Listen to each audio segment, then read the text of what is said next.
And what we've heard for the last 1 week, young people are telling us, the older people, we are not giving them a chance.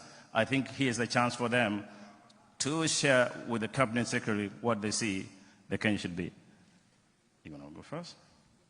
Oh, she's on the hot fire. Can we give a big hand so she can? Hello and good evening, everyone. Thank you for welcoming me and giving me a space to talk today. My name is Shikonyoke, a journalist, change maker, and proud Gen Z. As a proud young Kenyan woman living in the US, I think about my motherland every day.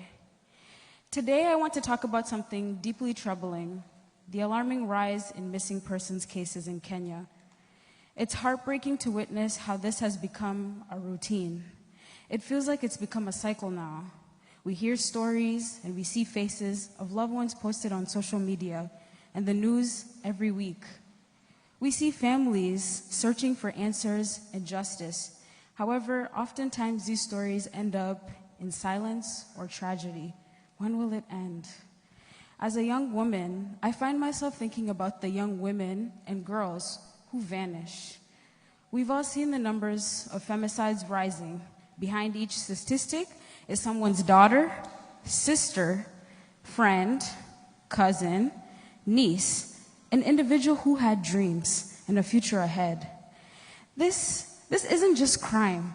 It has surpassed crime. It's a national crisis. It's eroding public trust and sending an alarming message to us young people about our safety and how we matter. Dr. Matiangi, I am calling to action. Kenya's leadership must prioritize finding the missing and preventing these tragedies from happening in the first place. I believe as a nation, we need a fully funded missing persons database to track cases in real time. There are families who are left waiting weeks or even months before any real progress is made. A database would help coordinate search efforts and prevent cases from slipping through the cracks. While Kenya doesn't currently have an active national unit dedicated to missing persons cases, I believe dedicating an investigation unit trained to respond immediately when an individual is missing is crucial. Also, as a woman, I come asking for stronger protection for women and girls. Too often, we are the ones affected by these disappearances and femicides. Stronger protections are about prevention and justice, ensuring anyone who harms another is faced with real consequences and that no family is left abandoned by the system. Above all, we ask for transparency and accountability. Kenya has long struggled with corruption, and this has shattered trust between citizens and administration. Families report missing loved ones, hoping to seek justice, only to be faced with silence, slow investigations, or cases that become forgotten and slip into the broken system. This can no longer be the norm. Transparency means keeping the public informed in every step. Accountability means prosecuting not just criminals, but even any official who fails to perform their job appropriately. Our government must reassure us as Kenyans that every Kenyan life matters. Without trust, we cannot move forward as a nation. Gen Z is watching, and we are ready to hold leaders accountable. We are also ready to stand behind those who lead with honesty and courage. We want Kenya to be a place where no one has to wonder if their case will be ignored because of corruption. I pray that one day Kenya can come together as a nation. God bless Kenya. Thank you.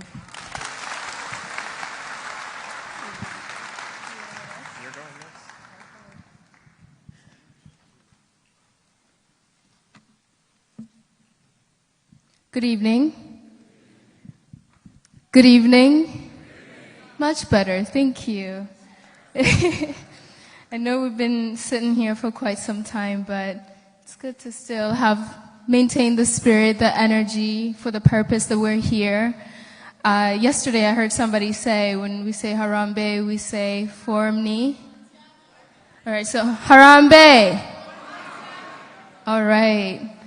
Our Honorable former CS, Dr. Fred Matiangi, distinguished guests, our fathers, mothers, grandparents, and all Kenyans who are joining us today in various platforms, I want to say a warm welcome. It's a pleasure to have this moment to share meaningful conversation and reflect in how we can build the Kenya that we deserve. I would also like to say a thank you for the organizers of this event, for the work, investment that you've made, and also for the honor to stand here before all of you and to share with you a topic that I am so deeply passionate about and advocate for, and that is mental health. My name is Grenda. You can also call me Nyamoita or Nyaitondi. Today I stand before you not as an expert or a politician, but once again a lover of psychology and mental health, and somebody that deeply cares for our nation and our people, and hoping that we can again build a Kenya that our people feel that this is the Kenya that we're meant to have. We live in a rich and opportune time, and yet it's marked by quite a silent suffering. Though we have unprecedented access to technology, which allows us access to information and awareness, our inner lives are hurting more than ever. This pain shows most clearly in the mental health of not just our young people, the young adults, as well as our elders. This pain oftentimes coincides with substance abuse, which is becoming not just a symptom, but an attempted remedy. Recent studies show that 1 in 4 Kenyans seeking outpatient care presents with a mental health condition. Most recent data from NACADA reports and reveals that 1 in 6 youth aged 15 to 24 regularly uses substances. These numbers represent real lives, those of our sons, of our daughters, neighbors, and friends. And this is not just a Kenyan problem, this is becoming a global issue. To build a thriving Kenya, one that we deserve, we must invest in the minds of our young people. As one African proverb says, a child who is not embraced by the village will burn it down to feel its warmth. The young people suffer not only from social neglect, but from the emotional wounds that we too often fail to acknowledge. Substance use, isolation, disengagement, violence often mask deeper stories of unemployment, trauma, poverty, and abandonment. All of these are rooted in mental health crisis. When families, our leaders, and communities fail to care for the mental well-being of the young, the consequences echo far beyond them. We risk instability, fractured growth, and a lost generation. And with that, we also lose our future generations. To our candidate, Dr. Fred Matiangi, I humbly ask, in what ways do you envision your presidency addressing the mental health concerns? What legacy do you hope to leave behind for this generation?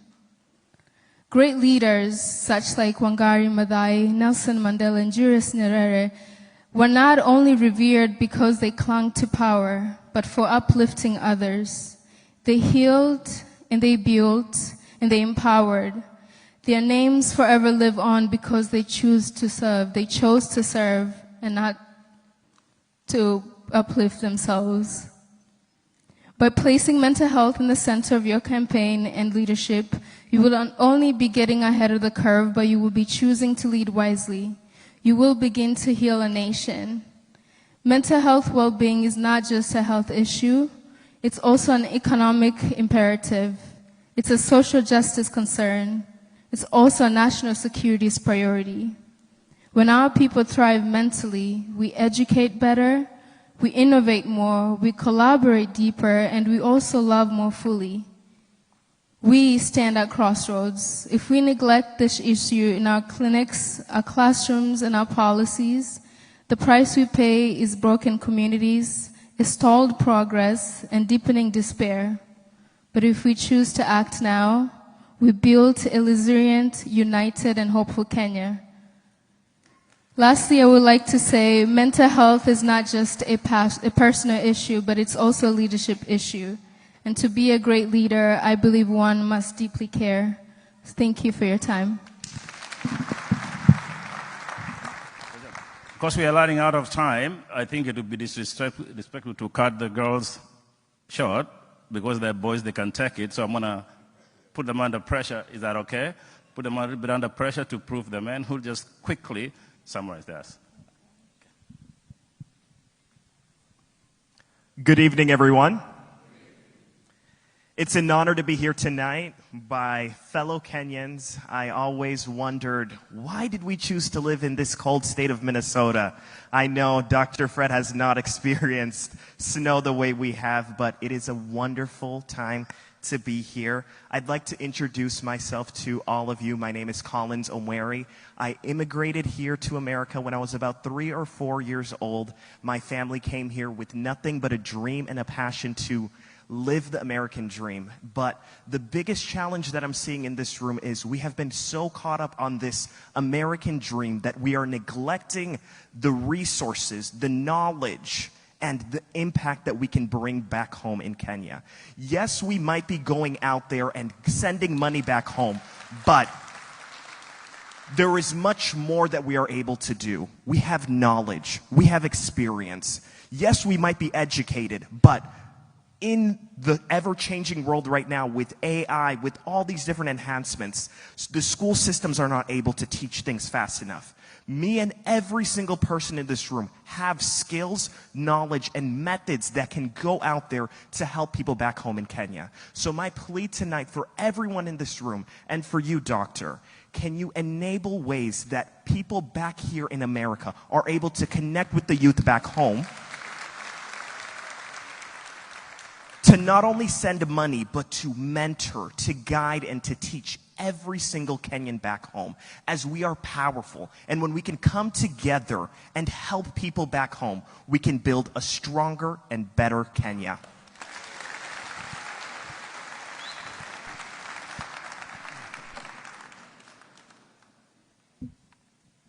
Good evening, everybody.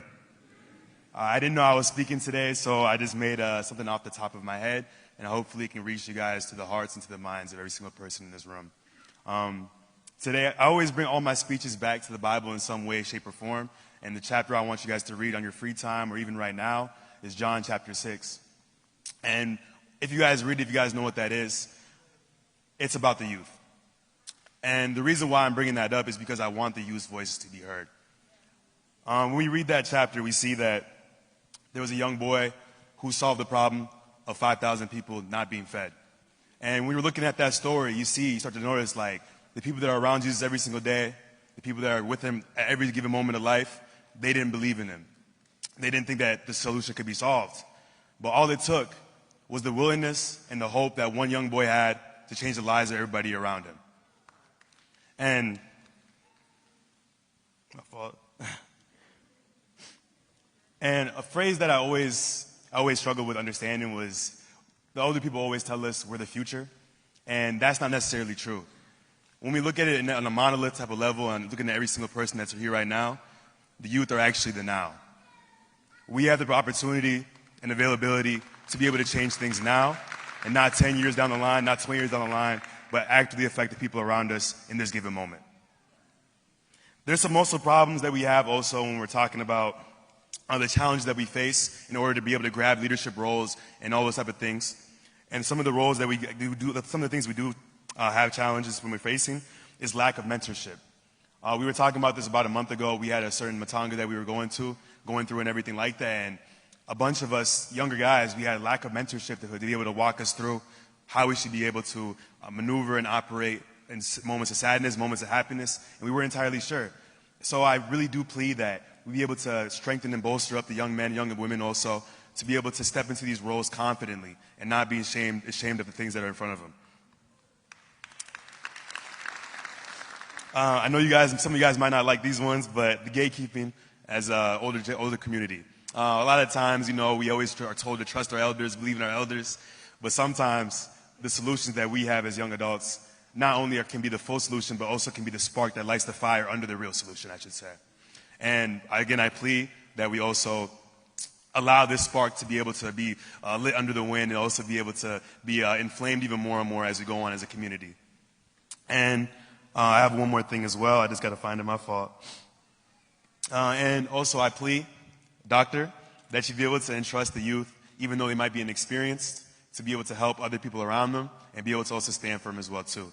So I thank you for spending your time to come through right now. And we're always going to remember this as an event that strengthened the people around us as well too. So thank you once again for that. Appreciate you. One big round of applause for these young people. Thank you, thank you, thank you very much. Thank you, thank you, thank you. So, thank you very much. We would have loved to have so many Gen Zs speak. Quite frankly, there are some who are waiting here to talk, but because of time, please understand that we don't have time, but we do appreciate you. Hopefully in events going forward, we'll be able to include all of you. Thank you very much. So we move on. Let's listen also to another section of Kenyans and friends of Kenya. It's not just Kenyans among us here are many friends who have become part of our families. So I'll first two ladies, and then I'll have two gentlemen. From there, we'll look at the watch and see what it is. Let's see how we go with this one. So see here, these are my friends. They've talked a lot, so it's okay. I'm going to skip you. Please don't feel very bad. Let's begin with Lila Natino. Yes, if you could. As you do so, Janet Kitui, be ready as well. I think I'll be unfair. Nalima here? If Nalima is here, quickly 2 minutes, please, so that we move fast, if you could, please. Okay. Janet ready, Nalima ready, and then I'll go 3 gentlemen, 2 minutes each. We move on. Okay. Thank you.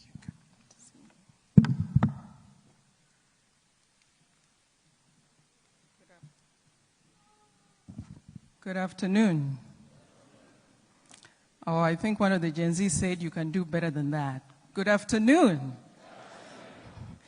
It's a very tall order to come after the Gen Zs. I was just telling Pastor Zipporah Bogonko, I was like, I don't think I want to go right after these guys. So please give them another round of applause. I think they were fantastic. As has been introduced, I wear a lot of hats. I'm sure I know a lot of you here. My name is Lilian Otieno. And I think one of the hats, let me tell you the hats that I wear, and then I'll tell you where my remarks are coming from. So I'm a mother, a daughter, a sister. Of course, that is what I'm absolutely proud of. One of my hats is I'm the president of the Association of Kenyans in America. Gosh, this light is so bright. So how many are familiar with AKIA? Yes, you are. I know Mwanyagitinga is the largest organization, Kenyan organization here. Professor Dr. Matiangi, welcome to Minnesota. Welcome. As has been said, there's a lot of us who are working in different sectors here in Minnesota and, of course, creating a lot of impact. So like I've said, and I'm sure you perhaps have been briefed, we do have a lot of Kenyan organizations here. We represent various areas geographically in the country. But some of us decided to come together and bring all these organizations together in what we call Minnesota Kenyans Association.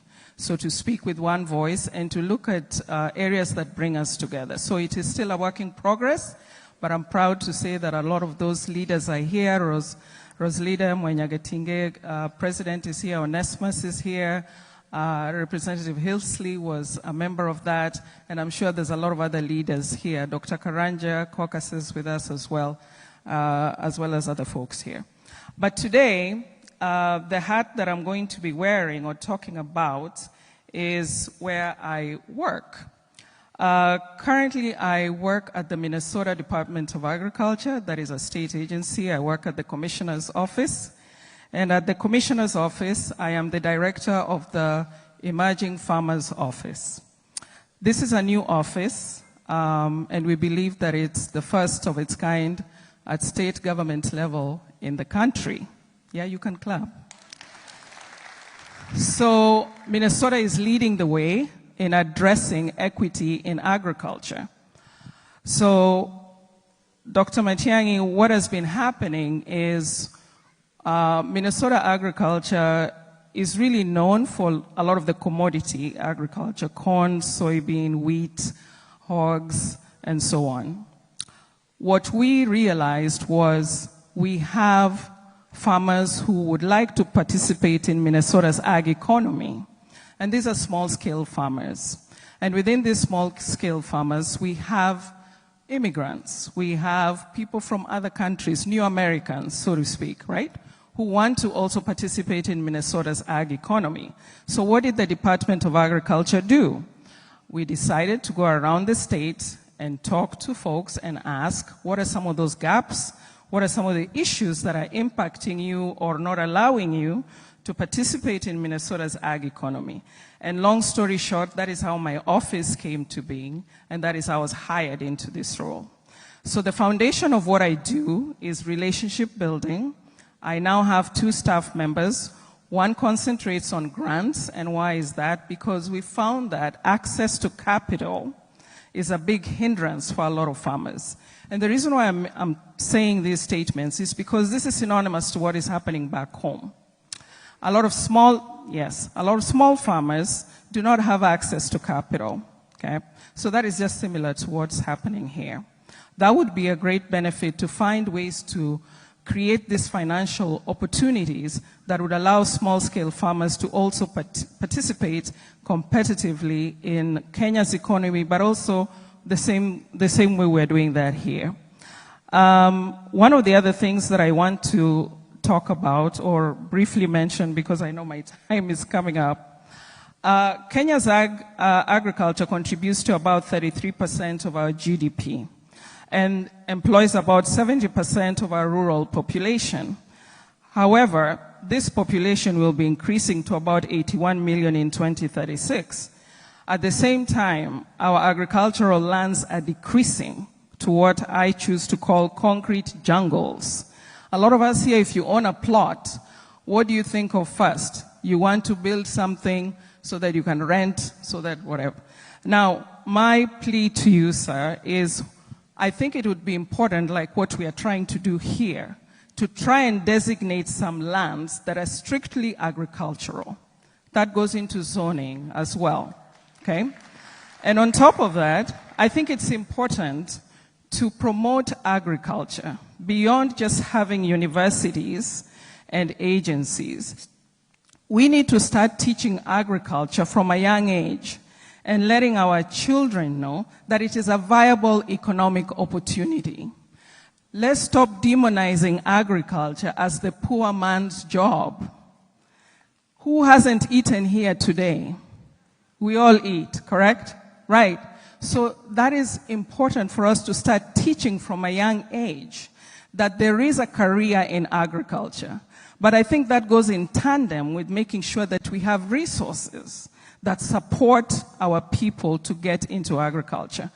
I can say more, but I want to be respectful of my friend's time here and just say, for my office, I am happy to collaborate with you and with anyone else who is from back home. We have received a lot of guests from the Kenyan government. 2 weeks ago, we had folks from the Diaspora ministry, together with my friend, Representative Hilsley, and we're discussing some matters that we could at least exchange ideas and in terms of labor, agricultural labor. But there are so many other opportunities we can work on. So my plea is, sir, as you continue this journey, I choose to stay apolitical because of my role. But at the same time, of course, development knows no party. We want to make sure that agriculture is center, agriculture is given the right funding and the amenable infrastructure development so that our people can participate in that economy and then grow. I am happy to be a resource if you so choose and need me to be a resource, because if we win, we all win. Producers win, consumers win, and the environment wins. Thank you very much. So I think what I'll do here, thank you. Sometimes when you prepare remarks and then you're under pressure to finish, that sometimes causes conflict, and especially when we have such a great resources. These are the kind of resources I think once Fred takes office, he will need this kind of connection. So please, understand that very shortly we'll finish this here. But we'll summarize. As you come in, summarize please. But as we do so, I want to be fair to the guys as well. Onesimus, Professor Tiso, please quickly as we finish here.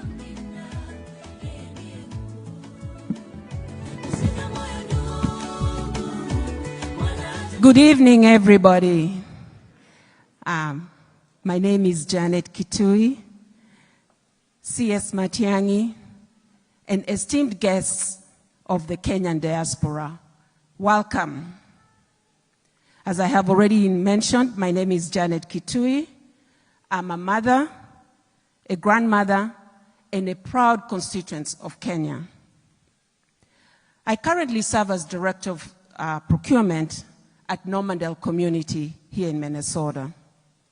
But today, I'm not speaking in my professional capacity. I speak as a concerned citizen with a deep love of our country, Kenya, and a growing sense of urgency.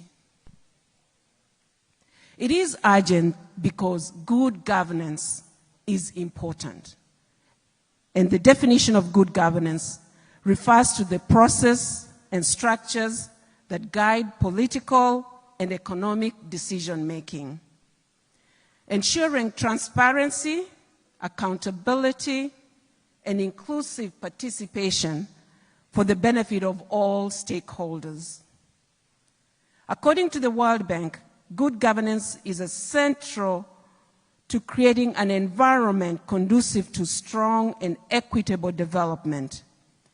It is multifaceted concept that involves the effective management of public resources. And I'm going to pause there. Public resources need to be managed for the benefit of all. The protection of human rights and elimination of abuse and corruption.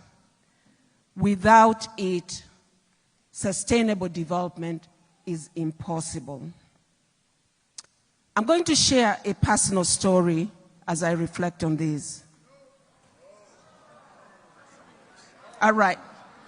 Okay, I will summarize.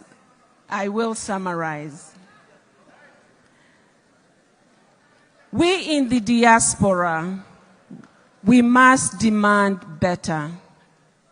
All right. Thank you.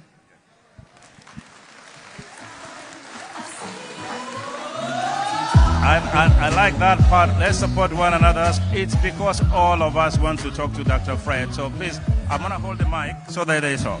Okay? So please, Professor Otiso Mtio. And again, we want to make sure that all faces of Kenya were represented here so that we're not biased in any way. So you want to come here? Professor Otiso, quick, and then Onesimus, quick here, and we should be good from there.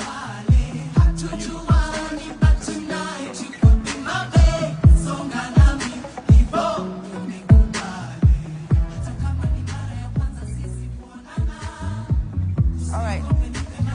Good evening, CS Matiangi. You're welcome to Minnesota. I'll keep it very brief.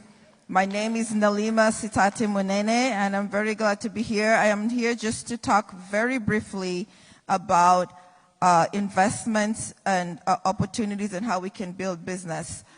We all know that the diaspora supports the country in sending our remittances, and I just want to talk about two main things that I believe we can do to boost that. One of the things that we need is we need to streamline the infrastructure through which we can send remittances. And I think one of the areas of opportunities right now, we send remittances to support individuals, our family members. We need a way where if we can build infrastructure bonds and we can build bonds and channels where we can build our own infrastructure instead of sending individual dollars, where we can build road systems and have a way through which the diaspora can invest in our own infrastructure back home, that will help to boost our economy. The second thing I really want to talk about is about capacity building. We have a lot of skills and knowledge, and we need to think about how diaspora-led initiatives can be harnessed and channeled to provide training and mentorship programs for our young engineers, scientists, and entrepreneurs in our countries back home. The very last thing I will say, and this is for Gen Zs, stop asking for permission. You need to step into your place. You are more than enough, and you have what it takes. Thank you. Thank you. Let's have Professor Otiso is a professor. Let's see how he summarizes this stuff.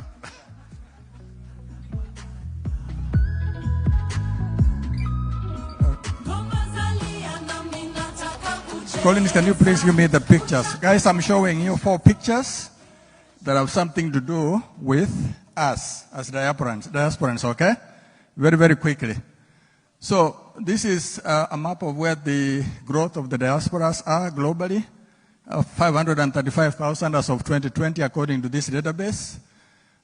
This is where they live, very quickly, globally. Remember, I'm saying this about voting in a second. Please give me a second, okay? I'm moving very, very quickly.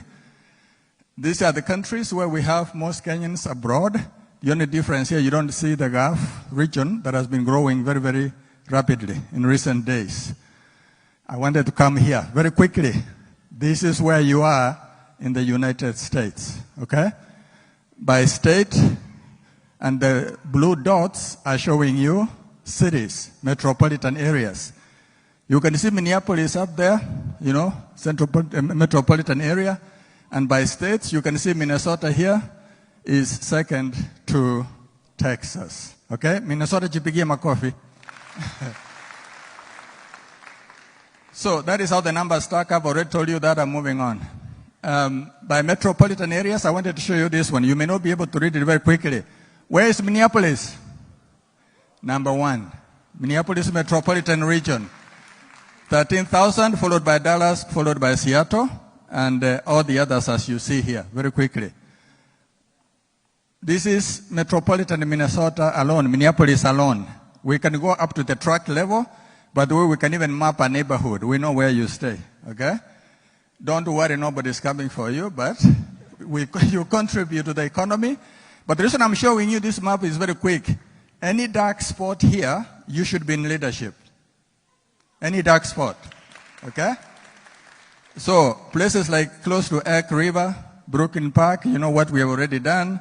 Bloomington, you know, East St. Paul, anything where you see dark brown, red, are places where we need to be in leadership. Let me talk about what we need. We need more consulates, and we need more voting centers, okay? Notice that whatever is red is where we have an embassy or a consulate. Most Kenyans actually live here in the middle, Midwest. And we have no consulate, we have no what? Embassy. So I'm asking the Kenya government now and the future Matiangi administration, we need consulates at least in the first 8 cities. Yeah? Minneapolis, Dallas, Seattle, Atlanta, and on and on. Then, of course, other countries have done the same thing that we are saying here. We don't want taxation without representation. The Matiangi, you have seen that in Washington, D.C. You know that number plate. We need electoral inclusion, and of course in Parliament. We need ways of sending money, and skills is what I'm emphasizing. Promoting Kenyan products globally, and making sure that if we are empowered and we have 4 more channels, diaspora can do miracles for the country. Thank you.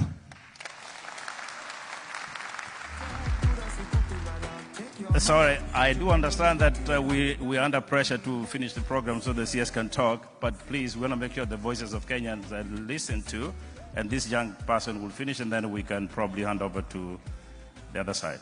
Please. Thank you. I'm not going to give a speech. I'm just going to mention 2 points. First point, welcome to Minnesota. This is the population that delivered the very first Kenyan-born Minnesota State Representative, our sister, Hulda Hillsley. And if you leverage on us, we can be able to work with you to make it happen. Number 2, the Kenya we deserve is a Kenya that will not treat us as a cash cow. Is a Kenya that will give us an opportunity to participate in economic development. A Kenya that gives services to our people.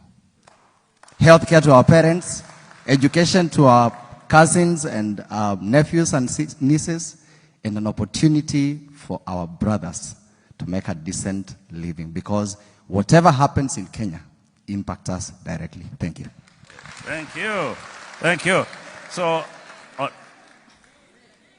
this is Onesimus. Onesimus, you want to say your name? Yeah, you. Thank you. Onesimus Mutio, coming from Eastern Kenya, a member of Minnesota Kenyan Association. Thank you. Okay. Good. Thank you. Thank you. Again, apologies. We are trying to make sure that everybody has a chance to talk, but at the same time, we do understand the Cabinet Secretary has been here since yesterday. He had meetings from 6 in the morning all through. Please, there are many of you who prepared your speeches here. Please, just let's understand. Let's do the Minnesotan way for now. Let's post those speeches so that we can also have a chance to hear from him. If he lets us do so, then he could do that. But before we do that, I think it's in order for us to respect that what we've done here. We are the first one, not just Kenyans, but particularly here in Minnesota, where we've been able to elect one of our very own, Representative Hulda Momanyi Hitsley. And I say this as she comes to stage for a quick word. She knows the story goes way beyond. This is a jewel that we have. We must treasure this girl. Yes. I always tell her, as you listen, she needs to listen what I've told her in private. We need this girl, and she knows why I call her girl now, but representative. We need her have a second term. We need her in the Senate. We need her in Congress, because that's the only way we are going to have a say. And with that... Thank you so much. I want to respect time, because we all came here to hear who? Who?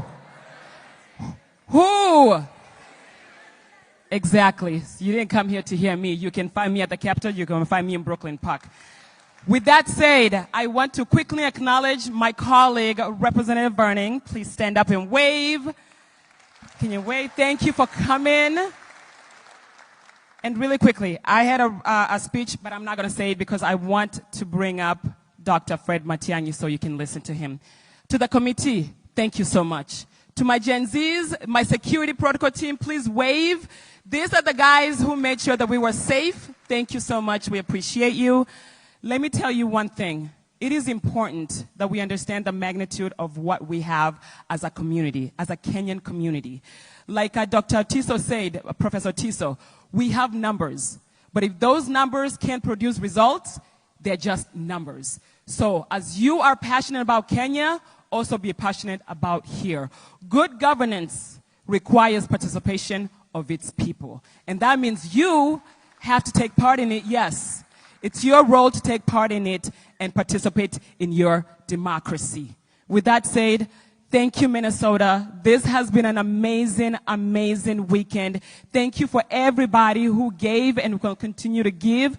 And thank you especially to His Excellency. I know he doesn't like titles, but we are so proud to have you here in the state of Minnesota. Dr. Fred Okengo Matiangi. Thank you so much. So, as I do so, welcome, Anthony. Meanwhile, let's recognize the presence of Anthony Kibagendi, a member of parliament from Kenya. Anthony, you want to stand up and wave, please? Anthony, thank you very much. Now, on behalf of everybody here, the team that has been working on behalf of every one of us in the state of Minnesota, Dr. Ken Karanja will have the honor to invite Dr. Matiangi on our behalf. Thank you, thank you, thank you. Minnesota, oh yeah. I know, I am the one standing between you and Dr. Matiangi. So I'm going to make this very brief before you run me out of town. So thank you very much for coming. Thank you very much, Dr. Matiangi, for being here. As you all know, Dr. Matiangi has been an exceptional public servant in the Republic of Kenya, the former administration, a man instrumental in bringing significant reform to the country. The Gen Zs here who are streaming live, this is the man who brought ICT and digital transformation against a lot of resistance. And he was tasked with that opportunity to bring that change. He is the man, if you listened yesterday, who was able to reform an education system that was bereft with cheating and negative outcomes and he changed that ministry to one that produces graduates who in this country have provided the largest number of educated immigrants. Professor Otiso probably has that statistic. He is the man who did that. He is the man charged with securing our country. He spared no expense in making sure that we are safe. He is the man who is here seeking to hear from us. And he has said he came to listen, and he has listened. Now, having said that, we want to welcome, we all upstanding, and give a loud cheer as we welcome Dr. Fred Okengo Matiangi to speak to us today. Thank you. Simama, Wakenya wote simama. Simama, wewe shujaa simama. Simama.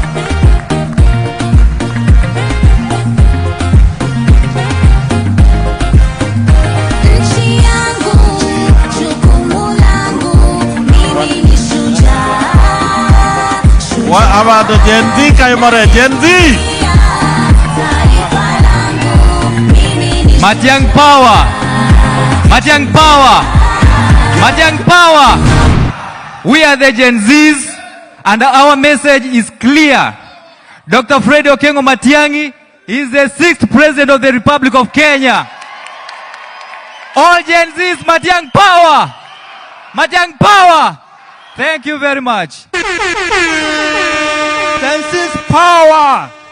Matiang, Matiang, the President of the Republic of Kenya is right here. Thank you, thank you. We have a member of parliament anatoka nyumbani anaitwa Kibagendi. Si awasalamie? Amesindikisha mheshimiwa, wacha atusalamie. Minnesota oye! Minnesota eh! Minnesota!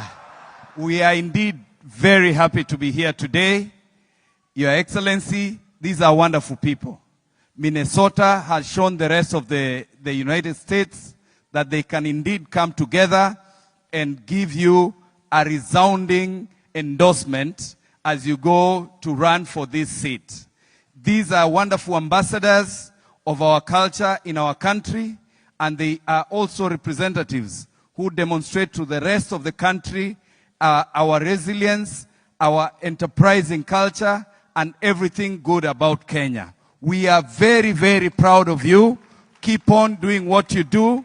And as Dr. Fred Matiangi goes to run for this office, you need to know that this is your candidate. Sivyo? Wangapi wanasema nduna support Fred Matiangi? And how many of us are going to donate to Dr. Fred Matiangi? That is important, and talk to your family and friends. Let us all rally behind Mr. Fix-It so that he can fix health, so that he can fix education, so that he can fix security, and so that he can fix Kasongo mwenyewe. Sivyo? Asanteni sana na Mwenyezi Mungu awabariki. Makofi kwa Kibagendi. It's my humble duty to invite the CS to speak to us. Mumeuliza maswali mingi. Watu wanauliza huu Fred Matiangi ni nani? Tunamsoma tu. I think he'll get a chance to tell us who he is. Kama alitembea na mguu kama wengine, tukienda shule. Our young people have spoken. They are looking for some hopeful message. Sindio? Gen Z? Alafu wenzetu Kenya wanaumia. Leo hii kabla tupige kura tunawasaidia namna gani? There are so many experts here, people of goodwill. Tunataka pia tuitwe tuone tutasaidia nchi yetu namna gani, ama sio? Alafu tukikupatia hii kiti mheshimiwa, lakini umetosha. Sitakuuliza, najua umetosha. Asante. Tafadhali tuketi. Thank you.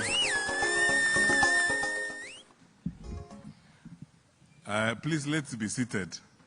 I am going to have to learn to get used to people standing for you or calling you the other things. I have been here for the last 2 days, held about 6 meetings, and I've had a very good time here. Good evening. Habari zenu. How are you? The energy and the excitement I feel in the room is very dangerous. I told you last evening that an old man friend of mine advised me that be very careful when you face an audience that is very excited, and don't be carried away. Be careful about the things you say when you are facing very excited people. I'm going to be very excited, but I'm going to be very careful, sorry. But let me start by saying this. My dear brothers and sisters, all of you wonderful people who have come here, left your work, left your schedules to be here this evening. I want you to know sincerely from the bottom of my heart, I'm very deeply humbled and I'm very grateful. Thank you so much. Our religious leaders who are here, Imam Sadiq, Pastor Spora, Pastor Okioma, and all of you members of the clergy who are here, including those who prayed for us, I want to thank you very sincerely for your time. And all of you leaders from across this country, especially the leaders of the various organizing committees, I thank you very sincerely from the bottom of my heart. The people of Minnesota, let me say this. First of all, Mr. John Makori, you asked me to evaluate you. I give you a straight Matiangi A.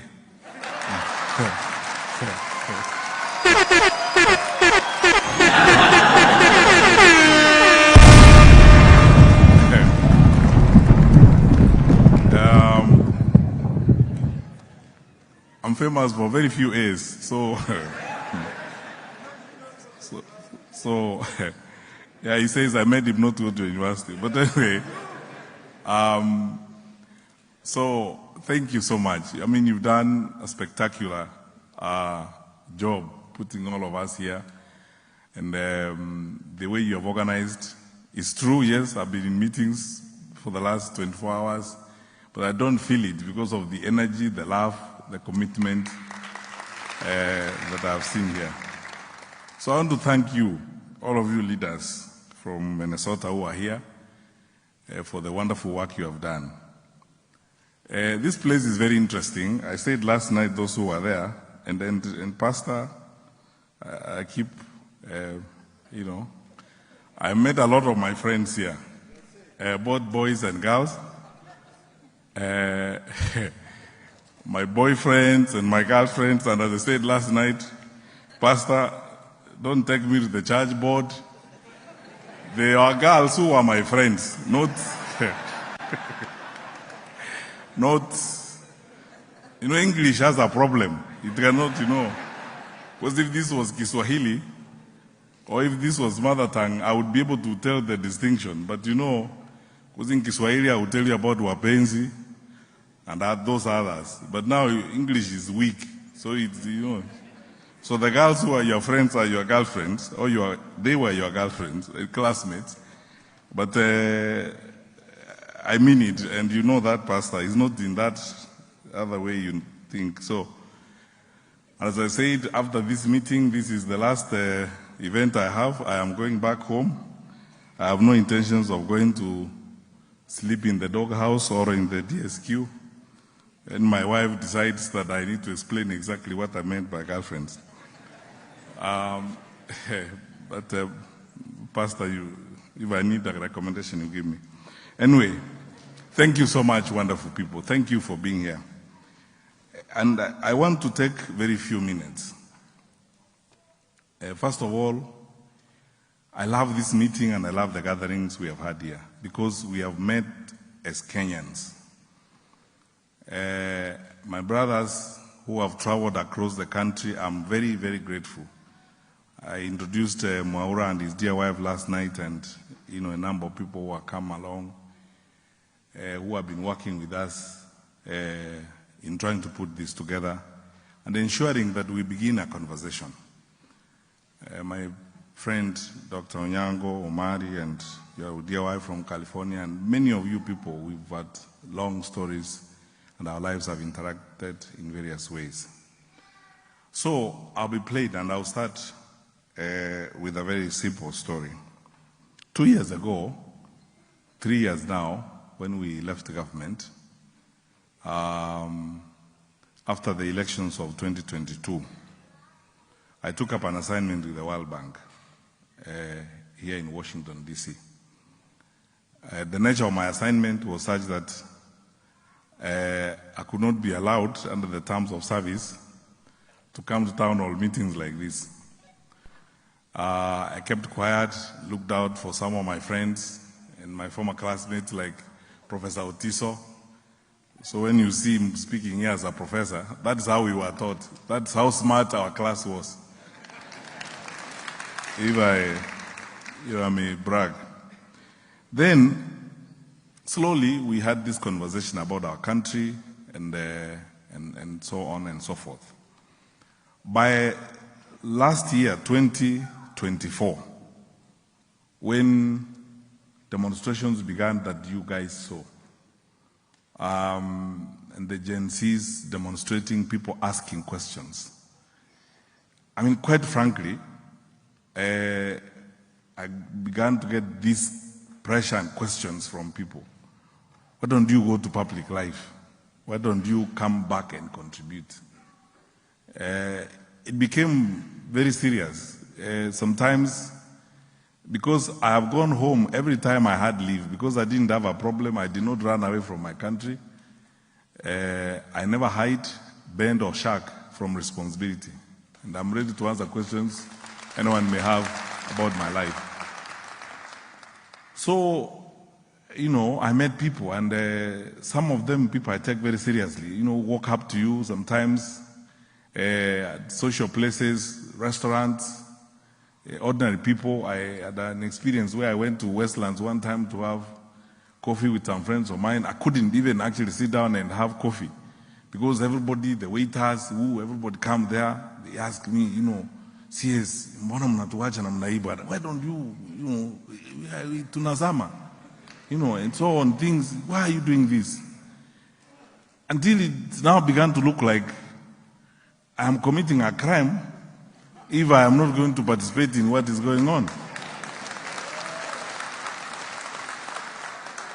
So when some of the faith-based leaders in our country, some of whom I respect a lot, said, and all of you wonderful people will relate to this, that when people like Pastor Spora here or Imam Sadiq tell you they want to see you, they usually don't see people just like that. They usually are carrying a very heavy message because they are not ordinary people. You know who they speak for sometimes. So then they tell you, let us have a meeting. I met a number of them. They ask me now, CS, you disappointed us in 2022. We thought you were going to be on the ballot. You didn't go. So now, are you guys going to watch like this as the country goes out? So here is my first answer, Dr. Bogonko, to your questions. I am in this, and I decided, after speaking to a lot of people and listening to some of you and others, that let me go and make my contribution to my country and take my experience and the years of service that I've had, the knowledge I have of government, and put my colleagues together, work together with them to try and fix some of the challenges we have in the country. So, as I stand here tonight, I bring you greetings from my colleagues whom I'm working with, the Honorable Rigathi Gachagua, who is in Texas right now. Sends his regards to you. The Honorable Vice President Kalonzo Musyoka, whom we work. Honorable Mother Karua, who was here a while ago. and my brother, my friend, and my colleague in cabinet, the Honorable Eugene Wamalwa. We've been having conversations among ourselves and many other people, on how do we go forward from here and what do we do for our country? And when you ask me, people are saying, who am I? Where did I come from? There are people in this room. I have seen people here since I came to Minnesota. I grew up with, people I went to school with. I grew up in the village, walking to school. 5 kilometers in the morning, 5 kilometers for lunch, 5 kilometers back to school after lunch, and 5 kilometers back home in the evening. So that was like 20 kilometers a day. Because that is true. Prof, if you estimate the distance from my home to Manga Primary School is like 5 kilometers. And then I was there in primary school, we were together. I said last night I'm one of those people who does not need to go to court together in order to prove that I went to school. Because I'm not like some people in Kenya who claim, because when I was Minister for Education, I used to tell people, the easiest way to destroy a country is to begin with this rubbish about people who have got to go to court to look for court orders to prove that they went to school. Because if you went to school, how did you go to a school where you don't have a classmate, you don't have a teacher,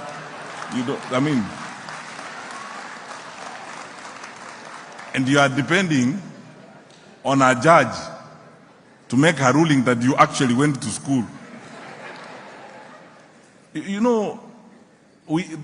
My friends, I want to tell you this. There is a way in which we have destroyed our country by this silly behavior, doing things that normal people don't do. Because you see, going to school is a black and white situation. You either went or did not go. Yeah. And I used to tell people, I am not the one who wrote the law. I believe that you can be a good leader even if you actually do not have a degree, but you wrote the law in parliament and said for you to be governor, you actually need a degree. So respect the law. As it were, you wrote the law. Because that dishonesty is a subject I will go to another day, but I can tell you this. We've had people who have actually served as governors in Kenya who did not go to university.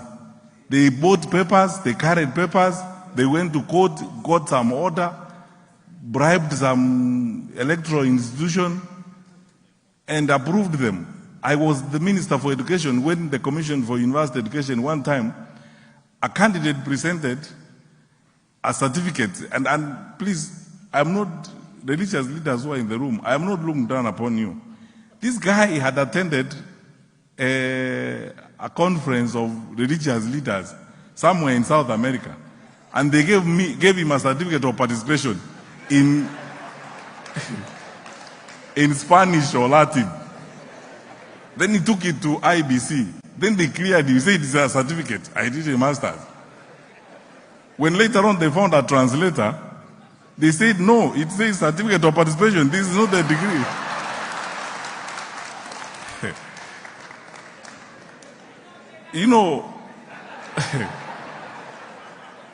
That's why I'm telling you, one candidate for position of governor presented a PhD certificate that she couldn't even defend. When someone asked her, what was your thesis on? She said, what is a thesis? How would you have, I know we are innovators in Kenya, but some innovation is it's a joke, as it were. So, my brothers and sisters, Dr. Bogongo, that's the story of my life. Grew up with all these wonderful people you see here, Professor Otiso, going to Manga Primary School. And sometimes I tell media when they challenge me and Gen Zs who are in the room, I didn't drop from Mars or from Jupiter. And I have lived this life. Simple, what you see is what you get, straightforward, raised by parents who are, materially poor but very rich in spirit and love for us and commitment. The other day, I was telling some lawyers here in a room that, and this is the last thing I will say on that particular score, that one day I will tell the whole story in full length in my book when it comes out, that I would never have gone to school or I would never have finished school without my mother. My mother is the most patient person on earth. Because this is interesting. Every day between, I think, standard 1 and standard 3, every single day I went to school, I lost my pencil. I frankly don't know how it got lost, but I lost it. Kefa is here, he can testify to that. I think in climbing trees, eating guavas in Mosoti's compound, and so on, somehow, I mean, it was some miserable thing you could not manage properly. It just gets lost. I didn't know what used to happen. And my mother worked hard. I mean, I don't know anybody in this world who's more patient. She would go to the market and sell milk, sell her wares. And every Sunday come home, she would go to the market twice a month. Once a fortnight, she would be at the marketplace. Then she buys a set of pencils. Then she comes and cuts each one of them into 3. Because she knows that I am actually going to lose that one. And every single morning, I don't know anybody more patient than that. Every single morning, she would sharpen one for me to go with to school. She tried all gymnastics to help me keep the pencil, including creating a hole here, on your collar. She cut my shirt and created a hole and told me, listen very carefully, when you're finished writing, put it back in there. When you climb the tree, it will not get lost. It will still be there. But I still lost it. I don't know. It still got disappeared. But there's no day I went to school without a pencil. She even made some string, made some marks around it, and tied the string and tied it around my neck and said, look, it will not get lost now. Even if you run, it will still be there. So come back with it in the evening. There's no day I went back home with a pencil. So that is how we grew up. I think the problem was, Kefa, as you remember, is the wavas in Mosoti's compound that were a problem. Because we would go to climb there during break time and so on, and then the damn thing gets lost and so on. But she did not stop giving me a pencil every day. So we are humble. That's why when we discuss these things about the leadership of our country, about the future of our country, that we are moving forward, we mean it. I mean, it's from here. And now, I will dedicate the next few minutes of my speech to the serious stuff, away from my troublesome pencil. Good people, about a year and a half ago, when I was about a few weeks old at the bank, I met a group of young economists, Kenyan young economists at the bank, just pumped into me as we were having tea. And then the way people get excited when they bump into me in town, oh, CS, you are here. I said, yeah, I'm here. Really, you are the one here? I said, yeah, I'm not AI generated, it's me. We said, do you mind giving us a few minutes? We would like to hear your story about public service. What do you think? I said, I have no problem. When do you want us to meet? We agreed to meet someday in the course of the week. And we were together for about 2 hours. Then they asked me, after all the stories are said and done, what are the 2 things you would like us to learn even as we work here at the bank? I told them, 1, always part for your country. Fight for your country. We may have whatever challenges we have at home. We have disagreements sometimes because of politics. But our country is our collective foremost responsibility. Love your country. Don't talk your country down. Because we must love our country. We have not come very far away from home to this place to talk our country down. Secondly, I told them the best thing you can do with your life, and I believe it, the best thing you can do with your life is touch someone. Go to your village, wherever you come from, Muranga, Kakamega, wherever it is. If there's an orphaned child there who cannot afford fees, save some of your lunch or whatever in the course of your stay here at the bank where you're earning dollars and pay fees for someone and affect the life of someone. And they should not be people related to you by blood or whatever. They should be people you know from your village or somewhere there. Contribute to shaping the destiny of another life. That's why God has put us here. So that then, Dr. Bogongo begins what I see basically as my vision and philosophy. We are here for service. None of us is going to live forever. We will not live eternally. Those days of biblical people like Methuselah and so on living 900 years are not there. We are going to be here for a short time. And while we are here, let us render service and serve fellow men. The greatest opportunity we have is to serve our country and to serve our fellow men. And there's nothing more nobler than to be asked to serve your country. I had the privilege of serving my country in the position of cabinet minister, and every day for the 10 years I served, every single day I thank the Lord for the opportunity he gave me to come into contact with so many Kenyans. And as I told another group last night, every day is a very humbling experience, and every day drives you to an emotional point where you find meaning in human life by touching the life of another person. Whether it is, high school students. I've narrated stories about how I went to schools, and sometimes a student will tear through the security and almost grab me, like an experience that happened one time in a school in Nyanza, and tell me, we are going to be sent home. The administrator said we are waiting for the parents' day. I have fees arrears for the last 1 year.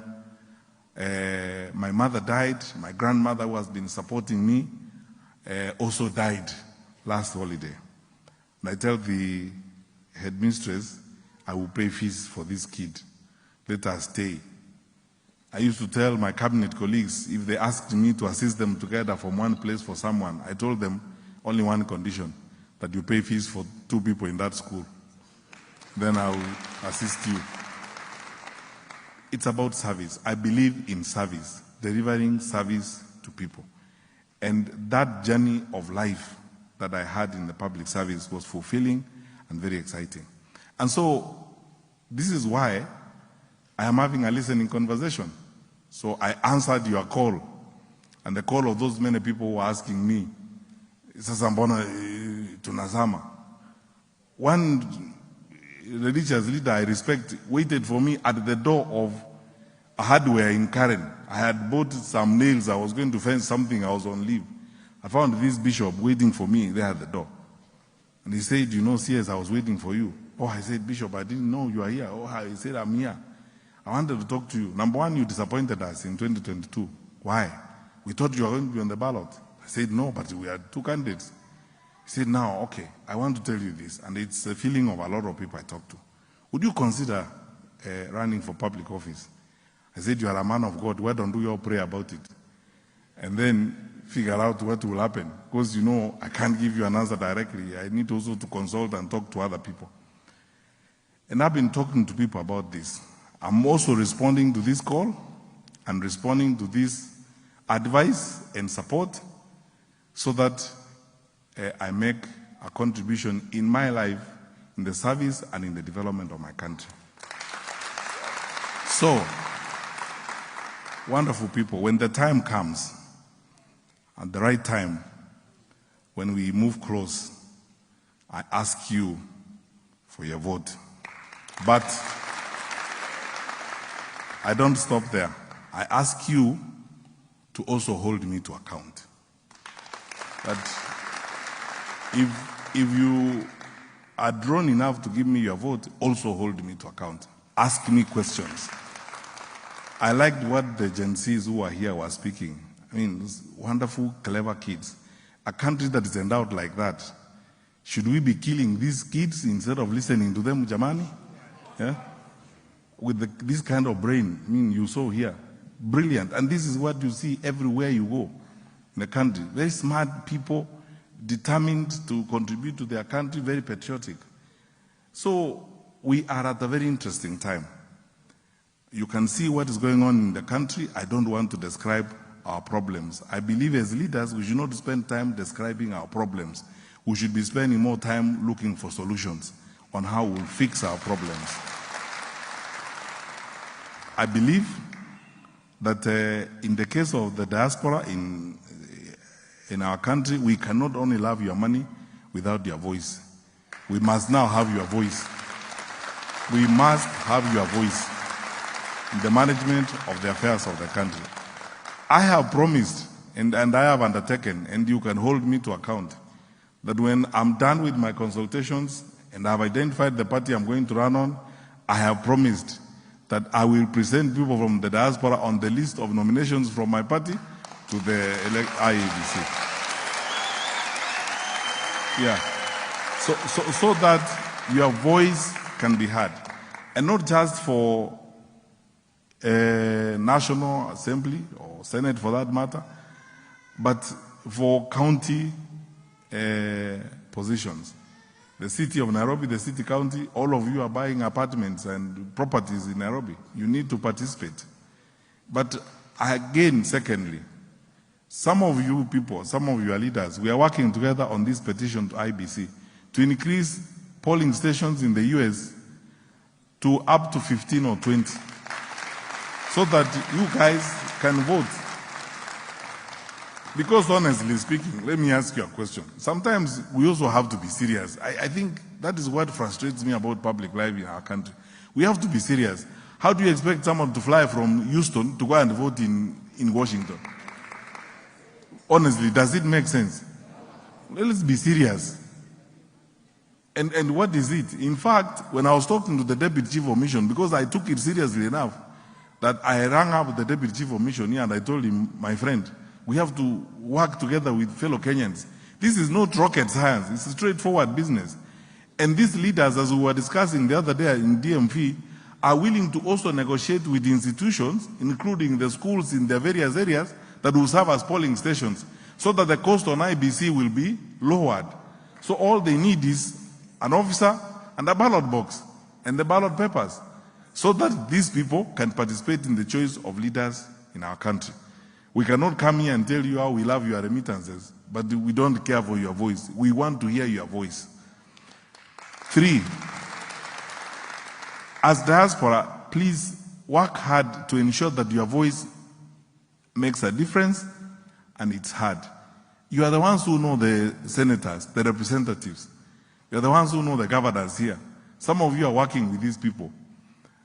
You know, we have a security compact with the US government, between Kenya and the US. It is you guys, some of you who now need to challenge the leaders, even here in Congress, to ask questions. Is your security assistance to Kenya being used against the lives of the people of Kenya? So that these matters are brought to the fore. Ask these questions. You are in a country where accountability is the way of public leadership. Please use that to help us. 4th, I love what was said here by one of our speakers this evening. Let us now systematize a mentorship and training program for Kenyans who are at home by the brain trust we have in the diaspora. A lot of wonderful work is going on. The other day I met a gentleman in, he's called Maura also, in Baltimore, who has a program of bringing Kenyan teachers to the US and having them train here. And some of them, of course, have gotten jobs here and they've been able to stay, but they have created very strong partnerships. We are the foremost ambassadors of our country, and we are the foremost promoters of business with our country. I want to ask you, my brothers and sisters, let us now systematize how we get this institutional capability that we have by the numbers we have in the US to go back to our country so that we mentor, train, and help grow the talent that we have in our country. And there's much more we can do when we continue having this conversation and continue talking. In the next 8 months or 10 months, I'm going to spend time now at home having conversations, listening to Kenyans like I've listened to all of you since last night, and I've listened to Kenyans in Texas, I've listened to Kenyans in DMV, on what you would like us to do together. I am inviting you all to be part of all of us who are forming a community of believers in transforming our country, so that we work together to transform our country. The challenges we face, a good number of them are man-made. There is nothing wrong with our country, but there's something wrong with some of the management we have in our country and some of the decisions that we take in our country. I gave this example yesterday. How is it? And it's very clear that all of you guys know this. When President Kibaki was sworn into office, he introduced free primary education. 1 million kids walked to school. 1 million. In fact, you have seen the clips doing rounds where President Clinton says that if there is one person he wished to meet that time, it was President Kibaki. That a new president of Kenya who introduced free education and 1 million kids walked to school. By the time President Kenyatta came into office, Kibaki's children were now ready to go into secondary school. That is why President Kenyatta spent time on 100% transition.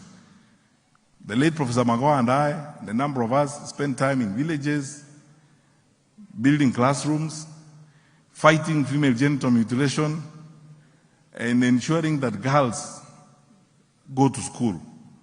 Everywhere where we had challenges like in Kilifi because of teenage pregnancies, I banned disco matanga because that nonsense where people go when someone has died, they go at night to dance. And then they say, oh, we must replace the one who's in the coffin tonight. You know, silly things like those, which eventually affect our children. And we worked hard through the provincial administration. I remember, for example, George Mutembei, the current governor of Trans Nzoia, a good friend of mine. Yes, he of the Tawe movement. Was first the county commissioner in Narok, then later regional commissioner in Rift Valley.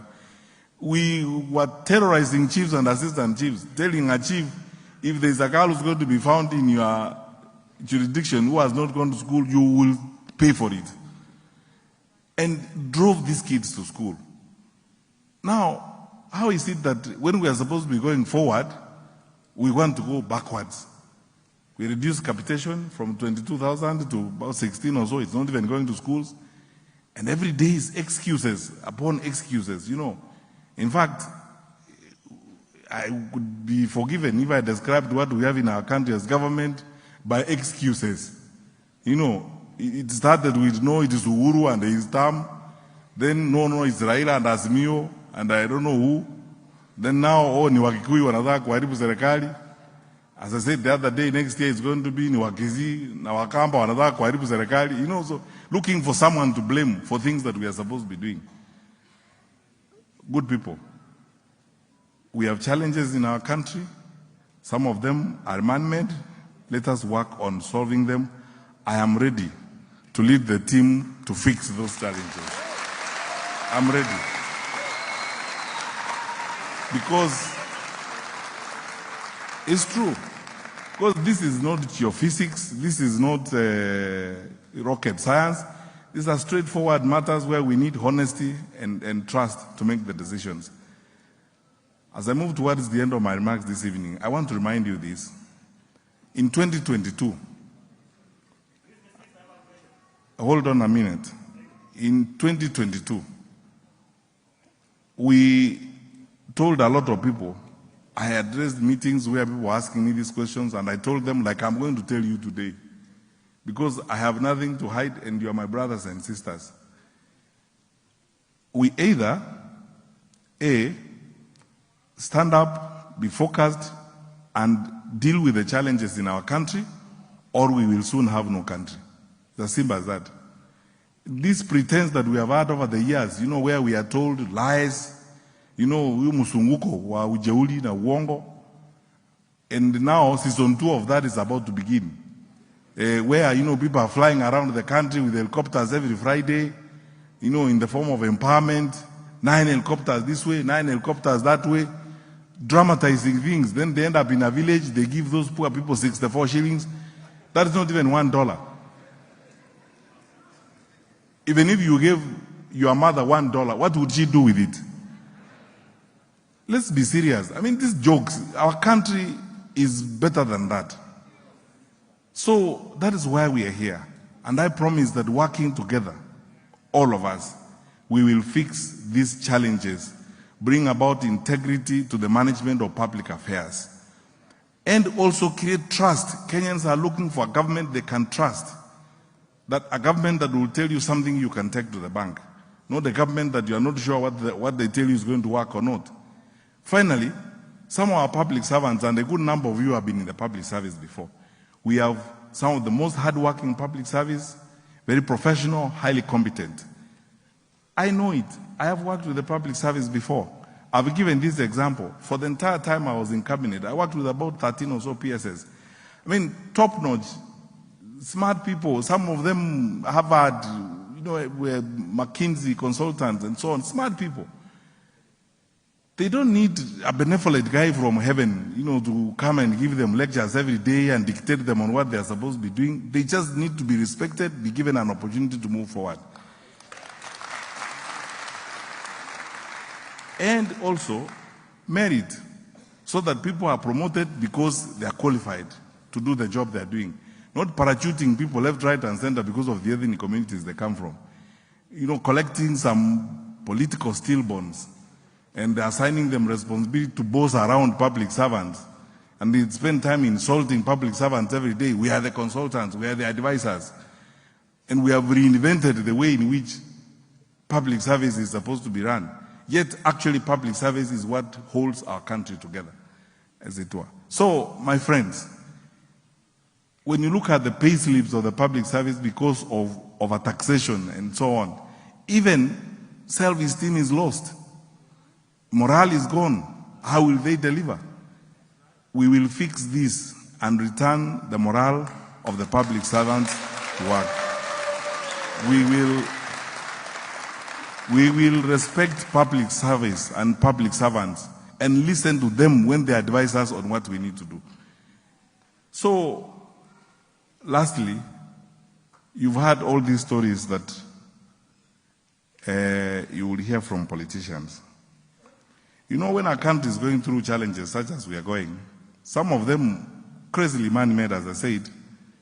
We're importing rice. More farmers have got rice in the stores. You'll wake up tomorrow morning, these same fellows will go to Western Kenya or someplace there and they will expect people to be singing and dancing for them. Cane farmers who have not been paid for decades, they're importing sugar. The factories are closed. Let's be honest about our country. Let us be very serious about the affairs of our country. And that is why my colleagues and I are engaged in this constant conversation. And I know that maybe before the end of the year or early next year, another one of my colleagues will come here and meet with you and continue this conversation. We want you to join us in the program and the journey of remaking our country and reclaiming our country. Don't be discouraged. I know things can go wrong. I know how it feels when you watch those pictures on TV of thugs walking side by side with uniformed police officers. People shooting at members of parliament in broad daylight, and there's no crime they have committed. They are just going to a church and going to a rally. Can you imagine if the US behaved like that? We probably would not have been sitting here. As soon as the MC started, policemen walk in. They just start chasing us around. And there's nothing we have done. We have just met and danced. And I don't know why anybody should be unhappy about our dance. Now, those are the kind of things that we are dealing with. But do not lose faith. And people constantly dividing us. This is why I have refused personally. And we all reject, and I want to invite you to reject with me, and all of us well-meaning people, the idea of dividing us into tribes, into communities, and so on. We are not a congregation of tribes in Kenya. We are a nation called Kenya. And the challenges we have do not know tribe, they do not know region. People have challenges in Siaya, in Kisumu, in Kericho, and all over the place. So when people are raising these issues, they're not raising them because of their ethnic background. They're raising genuine, serious issues that we need to work on. I promise you that I am ready to make my contribution. I am ready to lead a team that will work on remaking our country and fixing our challenges. And I promise you, I'll keep my word. Hold me to account. Ask questions. And if I am the one who's so blessed and so privileged to cross that bridge and be the one to be in that office, listening to these wonderful young people who spoke here, asking questions about what we are going to do to resolve some of those challenges, like mental health. Half of the reasons why we have mental health problems in our country is because of the ecosystem and the environment in which we live. If you graduated 6 years ago, you have no job, your brother has no job, your sister has no job, your mom has no job, your father is earning a miserable salary, paying SHA, paying housing, a house you will never go into. How will you remain sane? Yeah, I'm asking you, how will you remain sane? That's why we're having these challenges. The anguish, our young people are going into these issues because of the challenges we have in the country. So the first solution to this problem is to fix the problems of the country so that our young people, we can get investment into our country, we can get private sector involved in our investment and creating employment for our young people. Then we will deal with these challenges. Then their self-esteem will come back, their dignity will come back. And that is what I pledge to do and I would like to do, so that we build trust in a transparent government. Finally, I ask you to keep the faith. Do not be discouraged by these momentary challenges. By God's grace, we will cross that bridge together. And when we do, we will fix the challenges of our country. Have hope that the better days of our country are ahead. And I am asking that we all join together as we walk on that journey to a better future as a country where we will be united, live together, be transparent, build trust in our country again. My item number one, if I got that opportunity, will be beginning on a program of healing the nation. Because our country is suffering from divisions and all this pain. But I believe it. I believe it in my heart.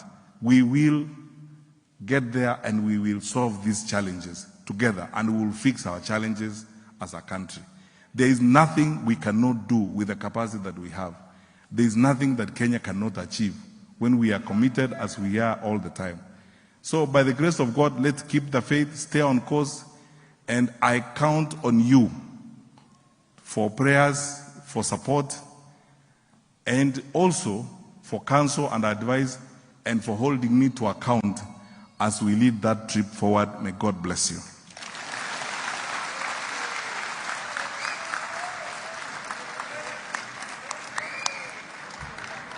Fomu ni Matiangi. Fomu ni Matiangi. Fomu ni nani? Fomu ni nani? This road, fomu ni nani? In the middle, fomu ni nani? That one, fomu ni nani? Ogoro, fomu ni nani? Hasli, fomu ni nani? Aya baba Matiangi ni nani? Amen. Next. Housekeeping staff.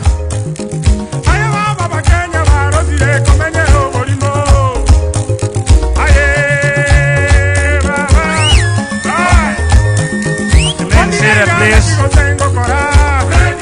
Anyway, thank you all. On behalf of the organizing committee,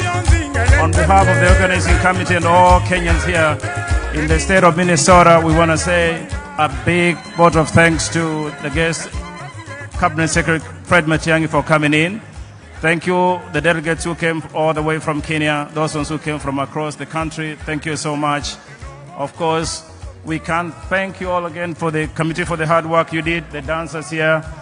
And because of the pressure of time and schedule, the CS is on his way out. So I'll ask the pastor, Pastor Ezra, if you could please come here and say the last prayer.